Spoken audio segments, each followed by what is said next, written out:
বেশ কিছু অ্যাগ্লোনিমা অনেকদিন ধরে ছিল ছোট ছোট পটের মধ্যে। গাছগুলি বেশ বড় হয়ে গেছে আর গাছগুলিকে মোটামুটিভাবে এই পটগুলিতে আর রাখা যাচ্ছিল না। তো এই সমস্ত গাছগুলিকে এখন রিপোর্ট করতে হবে, কারণ হঠাৎ করে দেখলাম দিনটা বেশ ভালো হয়েছে। তার কারণ হচ্ছে মোটামুটি মনে হচ্ছে একটু বৃষ্টি বৃষ্টি হবে, সেদিকে তাকিয়ে ভাবলাম যে এই সময়টাকে কাজে লাগিয়ে ফেলি, আর সেই সময়টাকে কাজে লাগাতে আজকে লাগিয়ে পড়লাম। আর মূলত যেটা করতে হবে আমাদের এখন সেটা হচ্ছে এদের রিপোর্টিং। অনেকেই বলে অ্যাগ্লোনিমার রিপোর্টিং আমরা কিভাবে করব, সেই বিষয়টা নিয়ে একটা ভিডিও করা। তো রিপোর্টিং এর আগে আপনাদের দেখতে হবে গাছের পজিশনটা বুঝতে হবে, গাছকে ভালো করে দেখতে হবে, তারপরে আপনাকে রিপোর্ট করতে হবে। আমি মূলত এই টবটিকে দেখাই, দেখুন টবে জায়গা নেই, টব ফেটে যাচ্ছে, অনেকটা বড় হয়ে গেছে আর একেবারেই জায়গা নেই। তাহলে এই সমস্ত গাছগুলিকে তো আর টবে রাখা যায় না। আর এই গাছের শেপটা আপনারা দেখুন, তার মূল কারণ কি বলেন তো? এই গাছ এত সুন্দর হওয়ার এই যে বারবার করে আমাদের ডাল কাটা, বারবার করে দেখুন প্রত্যেকটা ডালকে কাটা হয়েছে, তার থেকে দুটো তিনটে করে ব্রাঞ্চ বেরিয়ে আসা। এখানে কাটা হয়েছে, এখানটা থেকে তিনটে ব্রাঞ্চ বের হওয়া, এখানটায় কাটা হয়েছে, এখান থেকে বের হওয়া, প্লাস নিচ থেকে আরো নতুন ব্রাঞ্চ নতুন নতুন বেরিয়েছে। এটা হচ্ছে এর প্লাস পয়েন্ট এই অ্যাগ্লোনিমার। তাই যে যখন যেভাবেই কাজ করুন এই বিষয়গুলিকে, ছোটখাটো বিষয়গুলিকে খেয়াল করুন। এবার আমি রিপোর্ট করার জন্য এখানে যেটা নিয়েছি, আমার পুরনো মাটি ছিল কিছু টবের মধ্যে। এই মাটির মধ্যে কিন্তু একদম শীতে আমি পিটুনিয়া লাগিয়েছিলাম মাটিতে। তো এই মাটিতে কিন্তু আমার মোটামুটি ওই 50% মাটি, 30% কম্পোস্ট আর 20% বালি, এই রেশিওতে ছিল। এবার এর সঙ্গে আমি যেহেতু সামনে বর্ষাকাল রয়েছে সেই কথা চিন্তা করে আমি এর সঙ্গে আমি কাঠকয়লা অ্যাড করে দিচ্ছি। কারণ আমার কাছে ঘেঁস ছিল, ঘেঁসটা মোটামুটি শেষ, তাই ভাবলাম কাঠকয়লাটাকে অ্যাড করে দিই। এটাকে অ্যাড করার মূল কারণ হচ্ছে ড্রেনেজটাকে ভালো রাখা, তার সঙ্গে সঙ্গে মাটিতে পটাশিয়ামের সোর্সটাকেও ঠিকঠাক রাখবে, সেগুলিকেও করা। আর তার সঙ্গে সঙ্গে আমি যে সমস্ত খাবারগুলি এখানে ব্যবহার করব সেগুলি এখানটা আমার রাখা রয়েছে। ভার্মি কম্পোস্ট রয়েছে, শিংকুচি রয়েছে, হাড় গুঁড়ো রয়েছে, আর এখানে রয়েছে নিমখোল। এই সমস্ত খাবারগুলি কেন ব্যবহার করব? কারণ প্রথম অবস্থায় এই সমস্ত খাবারের প্রয়োজন রয়েছে গাছে, কারণ এই সব মাটিতে যে খাবারগুলি ছিল সেই খাবারগুলি এখন নাও থাকতে পারে। তার জন্য আমাকে এই খাবারগুলি এই মাটির সঙ্গে অ্যাড করতে হবে। যতগুলো মাটি রয়েছে এতগুলো মাটি কিন্তু লাগবে না টবের মধ্যে, তার কারণ হচ্ছে প্রত্যেকটা টবের মধ্যে কিন্তু মাটি আছে। আর আমি যখন মোটামুটি ভাবে টব থেকে গাছ লাগাই তখন একটা কাজই করি, এই রুট বলগুলো সহজে আমি ভাঙি না, রুট বল সহজে আমি লাগিয়ে দিই আর নতুন করে মাটি দিই। তাহলে সেই হিসাবে আমার মাটিটা একদমই অল্প লাগবে। তাহলে অল্প লাগা মানে সেই মাটিটার মধ্যে আমার খাবার দাবার সবকিছু দিক দিয়ে পরিপাটি লাগবে, এতগুলো মাটি কিন্তু আমার লাগবে না। কিন্তু যেহেতু দুটো টব আমি রেডি করব, কারণ আরো দুই একটা টবে দিকে আমি রেডি করে রেখেছি, সেই সমস্ত টবগুলিতেও লাগাবো। তার জন্যই আজকে মূল যে কার্যক্রমটা সেটাই শুরু করছি। যার নতুন রিপোর্ট করতে চান তারা এইভাবে করেন। আর যাদের কাঠকয়লা নেই তারা কাঠকয়লার জায়গায় ঘেঁস ব্যবহার করুন, বা বিশেষ করে নিচের ড্রেনেজটাকে ঠিকঠাক রাখুন, মাটিটাকে ঠিক রাখুন। মাটিতে চাইলে আপনি আরো অনেক কিছু ড্রেনেজের জন্য ইটের টুকরো বা ঘেঁস বা পাতা পচা আরো কিছু ব্যবহার করতে পারেন যাতে ড্রেনেজটা হয়। কারণ মাটিতে অ্যাগ্লোনিমা বেশিরভাগ মানুষই করছে, আর সেই জন্য ভাবলাম যে এটা একটু রিপোর্টিংটা দেখিয়ে দিই। আর মোটামুটি ভাবে শুরু করছি যে কিভাবে কি করব সেটা দেখানো। দেখুন প্রথম অবস্থায় আমি কাঠকয়লা নিয়ে নিলাম কিছু, সেই কাঠকয়লাগুলি বড় টুকরোগুলি আমি টবের নিচের দিকে দিয়ে দিচ্ছি, টবের আমি নিচের দিকে দিয়ে দিচ্ছি। এটাকে আমি মূল দিচ্ছি হচ্ছে ড্রেনেজটার জন্য, নিচের দিকে যেন ড্রেনেজটা ঠিকঠাক থাকে একটু, সেটার জন্য।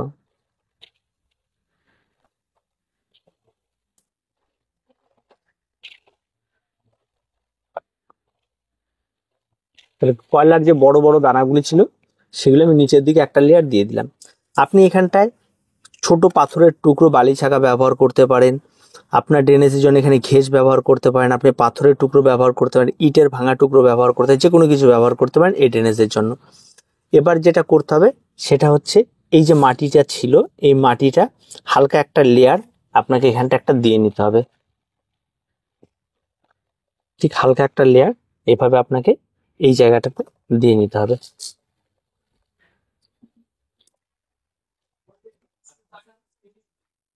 ঠিক আছে, এবার আমাদের কাজ হচ্ছে গাছ লাগানো।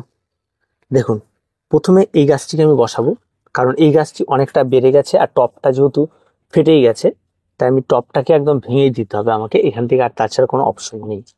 ঠিক আছে, টপটাকে আমি ভেঙে দিচ্ছি, কারণ এটা অনেক পুরনো হয়ে গেছে আর এর মধ্যে আর এর থাকার কোনো জায়গা নেই। যদি এই জায়গাটাকে দেখেন তাহলে আপনি বুঝতে পারবেন যে গাছ কতটা সুস্থ বোধ করেছে এই জায়গাটিতে এবং কতটা ভালো মিডিয়া ছিল যাতে গাছ খুব ভালোভাবে গ্রো করেছে। তার প্রমাণ হচ্ছে এই রুট। দেখুন রুট, দেখুন চারিদিক দিয়ে ভরে গেছে। এই রুট যদি আরো ছাড়ার জায়গা পায় তাহলে কিন্তু আরো, এবার এই রুট বলটিকে আপনি ভাঙবেন কি করে? এটাকে আপনি চাপ দিলেও এটা ভাঙবে না, কারণ এটা রুট বল না, এটা রুট বল হয়ে গেছে। এর মধ্যে সমস্তটা রুট রয়েছে। এবার আমরা এটাকে এর মধ্যে বসাবো। এবার বসানোর পরে দেখুন একটা জিনিস, যে অনেকটাই মানে হাইটটা এটার বেশি আর এটার কম। তার কারণ হচ্ছে এই টবের হাইট অনেকটাই কমে গেছে, তাহলে আরো একটু মানে বড় হাইটের টব নিতে হতো। তো যাই হোক, আর নিচের দিকে যেহেতু একটু ইয়ে করেছি, এটাকে ঠিক করার জন্য আমাকে আপাতত এই নিচের দিক থেকে কিছুটা কেটে দিতে হবে। তাছাড়া আর কিন্তু আমার কাছে আর অপশন নেই, আমি নিচের দিক থেকে কিছুটা কেটে দিই, কারণ না হলে আর কিছু হচ্ছে না। আমি এটা দিয়েই কেটে দিই, কিছুটা কেটে দিই। এতে কিন্তু গাছের বেশিরভাগ ক্ষেত্রে যারা করছেন তারা কাটবেন না, নতুন বাগানিরা তারা মোটামুটি ভাবে এটাকে রেখে দেবেন, আর পারলে অন্য টব নেন সেই টবে বসান, এটা কাটবেন না। দেখুন সুন্দরভাবে এটাকে কেটে নিলাম, কিছুটা সাইজ কমিয়ে দিলাম, রুট বলটা কিন্তু ভাঙলাম না। এবার এটাকে আমরা বসাবো। এটাকে বসানো যদি একটা গাছে এখানটায় আটবে, তাই ঠিক মাঝামাঝিতে এইভাবে আপনাদেরকে বসিয়ে দিতে হবে। দেখুন দেখতে কিন্তু খারাপ লাগবে না, দেখতে অত্যন্ত সুন্দর লাগবে। এবার আমাকে এখানটায় মাটি দিতে হবে। এবার এই মাটিটা কিন্তু আমাদের এবার তৈরি করতে হবে।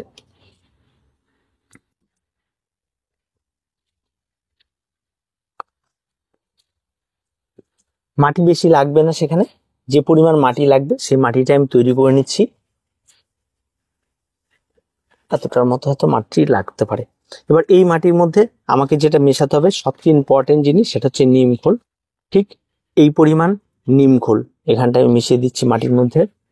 ভার্মি কম্পোস্ট এই পরিমাণ দুবার দিব, 2 মুঠো ভার্মি কম্পোস্ট, 1 মুঠো শিংকুচি, 1 মুঠো নিম খোল। তার সঙ্গে এখানে আর একটা জিনিস ব্যবহার করতে হয় মাটিতে, সেটা হচ্ছে আমাদের অ্যান্টিফাঙ্গাল। আমি এখানটায় অ্যান্টিফাঙ্গাল এই 1 চামচের মতো, ছোট্ট চামচের 1 চামচ অ্যান্টিফাঙ্গাল এই মাটির সঙ্গে আমরা অ্যাড করে দেব। এই অ্যান্টিফাঙ্গালটা অবশ্যই ব্যবহার করবেন মাটির সঙ্গে। তার কারণ যখনই আপনি জল দেবেন, এই অ্যান্টিফাঙ্গাল ওই যে অনেকগুলি রুটগুলিকে কাটা হলো, সেই রুটগুলিতে গিয়ে ওখানটায় এরা থাকবে এবং তাতে চট করে এখানটা ইনফেকশনটা হতে দেবে না, তাই এটা আপনাদেরকে দিতে হবে। এবার মাটিটাকে খুব ভালো করে আপনাকে মেখে নিতে হবে। আর তার সঙ্গে বাকি যে কাঠকয়লাটা ছিল, সেই কাঠকয়লাটা এখানটায় দিয়ে দিলাম, যাতে ড্রেনেজটা আরো ওয়েল হয়ে যায়।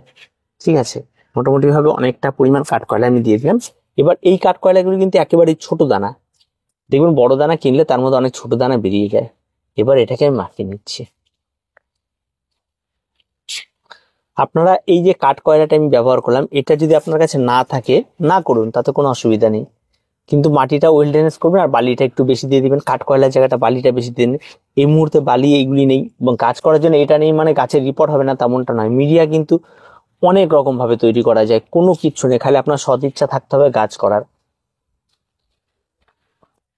এবার আমরা মাটিটি দিয়ে এই গাছটিকে ভরাট করব। তার জন্য আমাদের একটু ধৈর্য ধরে আপনাদেরকে একটু দেখতে হবে যে আমরা এখানে কি করছি।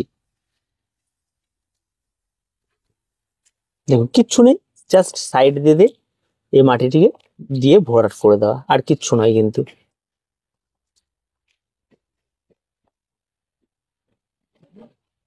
একটা সাইড করলাম, এই সাইডটা করে দিই।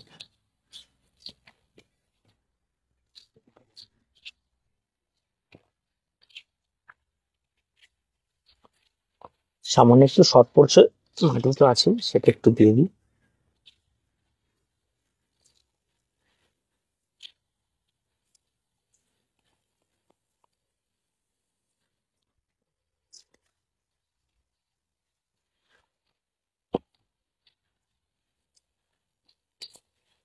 এবার যেটা করতে হবে, সেটাকে আপনাকে এভাবে চেপে চেপে দিতে হবে। এই জিনিসগুলো মাটিগুলোকে চেপে দিয়ে একটু 2 সাইড থেকে চাপ দিবেন, যাতে মাটিগুলো সমানভাবে সব দিক দিয়ে চলে যায়। আর কিছু কিছু ছোট ছোট জায়গা থাকবে যেগুলিতে দেখবেন মাটি যাবে না, ঠিক আছে, একটু চাপ দেবেন বড় জোরে করে। ঠিক আছে, মোটামুটি ভাবে কমপ্লিট কিন্তু আমার রিপোর্ট। দেখুন এবার দেখুন গাছটিকে দেখতে কত সুন্দর লাগছে। আমি আরেকবার আপনাদের দেখাচ্ছি, গাছটিকে আপনাদের দেখাই যে কত সুন্দর গাছটিকে লাগছে। এবার দেখুন কমপ্লিট এই জায়গাটি থেকে গাছটি স্টার্ট, আর গাছের গ্রোথ এবং গাছটি দেখুন এই রকম লাগছে। কতটা জায়গা, গাছের শেপ কত সুন্দর, দেখতে কত সুন্দর। এইভাবে হচ্ছে আপনাদেরকে রিপোর্ট করতে হবে। আর বাকি দুটো গাছ রয়েছে, সেই দুটো গাছে আবার আর একটা এই টবে দিয়ে দিব, কারণ ওই দুটো গাছ মিলে মোটামুটি একটা কভার করে নেবে, তাহলে দেখতে আরও বেশি সুন্দর লাগবে। ভিডিওটা বড় হতে পারে, কিন্তু অনেকেই বলে রিপোর্ট আমরা কিভাবে করব, সেই রিপোর্টটা ডিটেলস দেওয়ার জন্যই আজকে এই ভিডিওটা করা অ্যাগ্লোনিমার। তো অ্যাগ্লোনিমার এই ভ্যারাইটিটাকে মার্বেল কুইন বলে। তো প্রত্যেকে করতে পারেন, এটা অত্যন্ত সুন্দর একটা ভ্যারাইটি, খুব সহজ পরিচর্যার গাছ, আর মোটামুটিভাবে প্রত্যেকে করতে হবে। এবার আমাদের যেটা করতে হবে সেটা হচ্ছে গাছে জল প্রয়োগ করতে হবে। এবার আমরা গাছে জল প্রয়োগ করব। যেহেতু আমরা অ্যান্টিফাঙ্গাল মাটিতে দিয়ে দিয়েছি, তাই আমাদের ভয়ের কোনো কারণ নেই। এই জলটি প্রয়োগ করে দেবো, এবং জল প্রয়োগ করার পর একটু অপেক্ষা করবেন, দেখবেন জলটি খুব তাড়াতাড়ি নিচে চলে যাবে। আর জলটি দেওয়ার পরে এবার আপনাদের বেশ কিছু রুলস বলি, যে গাছগুলি যে লাগিয়ে ফেলার পরে যেই এখন জল দিলেন, জল দেওয়ার পর আর কিন্তু জল প্রয়োগ করবেন না। যখন গোড়া একেবারে শুকিয়ে ঠনঠনে হয়ে যাবে, তখন আরেকবার জল প্রয়োগ করবেন। গাছটিকে বেশ কিছুদিন একটু হালকা রোদ, হালকা ছায়া লাগে এরকম একটা জায়গায় রেস্টে রাখবেন, অন্তত 7 থেকে 10 দিন। তারপরে গাছের যেমন পরিবেশ লাগে তেমন পরিবেশ দেবেন, গাছ সুন্দরভাবে বেড়ে উঠবে। আর তেমন কোনো কিছু লাগবে না, এটুকুই এর পরিচর্যা, আর তেমন কোনো কঠিন কোনো কিছু নেই। আর বাকি গাছগুলিকে আমি রিপোর্ট করে রাখছি। তো পরবর্তীতে আপডেট, এই সমস্ত গাছগুলি আরও ঝাড় হবে, আরও সুন্দর হবে।